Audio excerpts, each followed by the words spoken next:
10 ползи за здравето от пъпеша. Пъпешът е високо ценен за вкусовите му качества и диетичните му свойства. През лятото той е един от най-търсените десерти.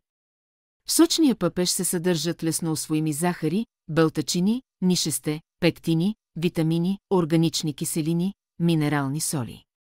Ето някои от ползите за здравето ни от любимия летен плод.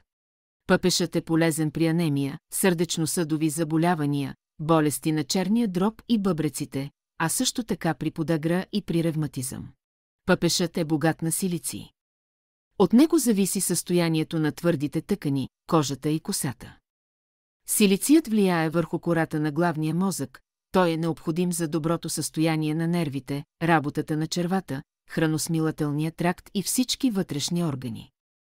Пъпешът съдържа повече витамин С от динята. Целулозата в него добре влияе върху стомашната микрофлора, спомага за изхвърлянето на вредния холестерол от организма и подобрява храносмилателния процес. Пъпешът има подмладяващи свойства.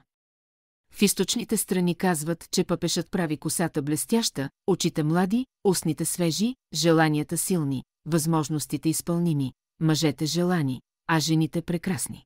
Пъпешът се яде пресен, но се поднася и сушен, във вид на сладко, мармалът или конфитюр, като компот и като захаросани парченца от плода.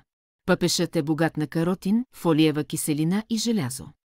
Този плод е полезен при запек, атеросклероза, хемороиди, болести на кръвта, бъбреците и сърдечно-съдовата система. Пъпешът се използва за укрепване на нервната система. Пъпешът съдържа вещества, които спомагат за изработването на серотонин, хормона на щастието. Той обаче не е препоръчителен за диабетици и хора с болести на черния дроб. За да изберете зрял пъпеш, има няколко хитринки.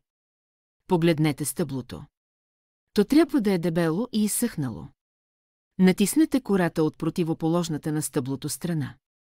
Кората трябва леко да поддава при натиск. Озрелият пъпеш има силен аромат. Този плод трябва да е тежък и при почукване да издава плътен глуховат звук. Наситеният цвят на вътрешността на пъпеша говори за наличието на много витамин А в него. А вие обичате ли пъпеш? Отговорете в коментар под това видео. Ако искате да гледате още полезни видеа, последвайте ме.